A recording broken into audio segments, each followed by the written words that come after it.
Assalamualaikum warahmatullahi wabarakatuh. Pada kali ini, video kita akan membahas tentang analisis faktor-faktor yang mempengaruhi impor kedelai di Indonesia. Disusun oleh Anissa Terjuniarti dengan NPM S1201808. Selamat menonton.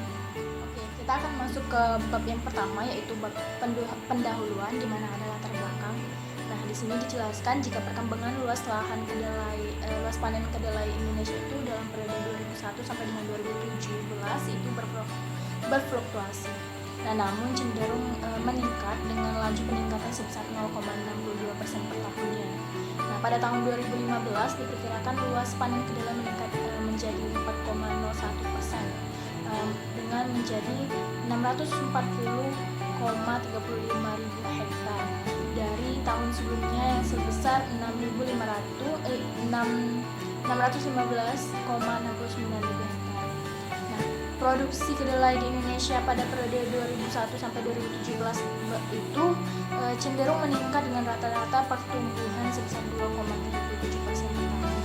Nah, berdasarkan data ARAM 1 BPS tahun 2015, produksi kedelai diperkirakan mencapai 998,87 ribu ton atau meningkat sebesar 4,59% dibandingkan dengan tahun 2014.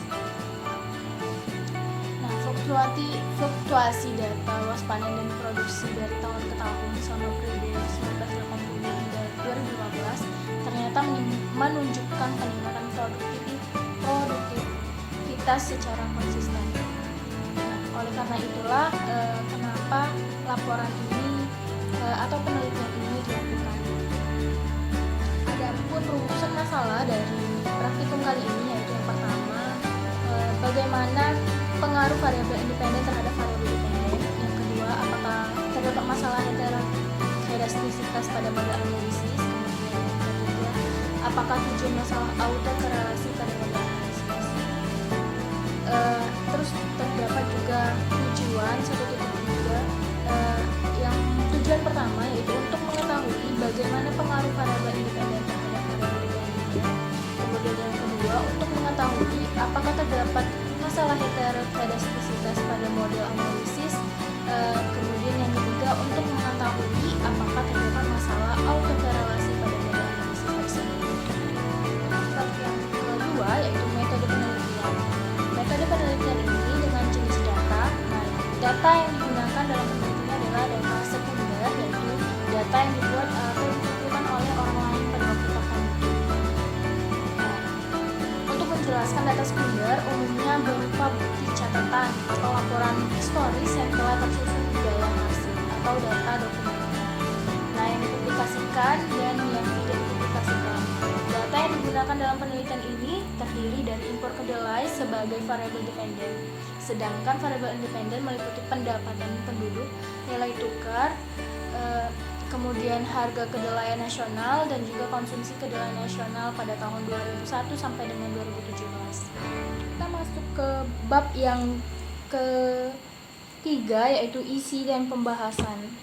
Nah, untuk 3.1 pengaruh variabel independen terhadap variabel dependen. Kita lihat jika nilai R² sebesar 0,8601.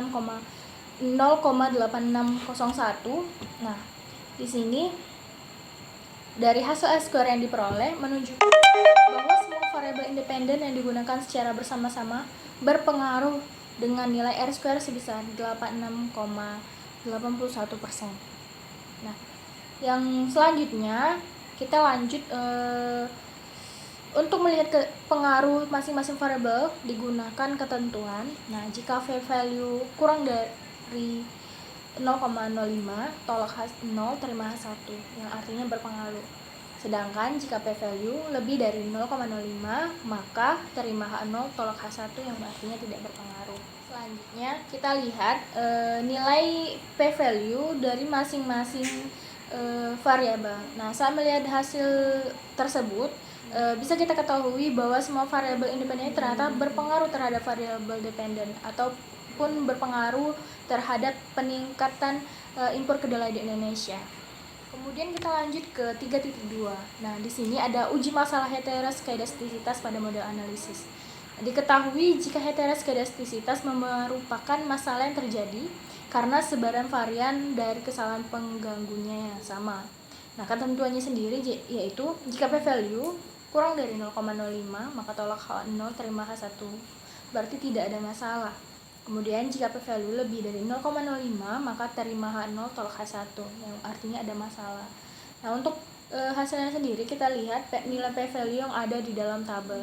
Dari hasil tersebut bisa kita ketahui jika tidak ada masalah heteroskedastisitas yang terjadi dalam penelitian ini, karena semua p-value menunjukkan jika tidak adanya terjadinya masalah tersebut.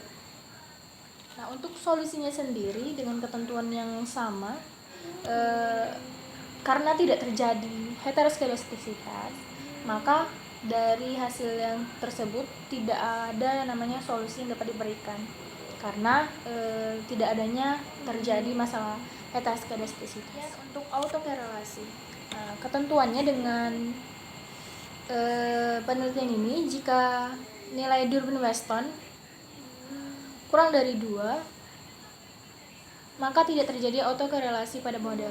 Nah, maka dan sebaliknya, jika lebih dari 2, maka terjadi autokorelasi.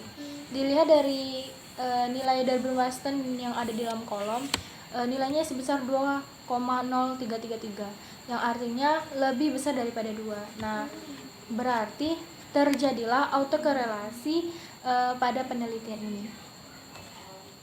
Yang selanjutnya yaitu bab penutup.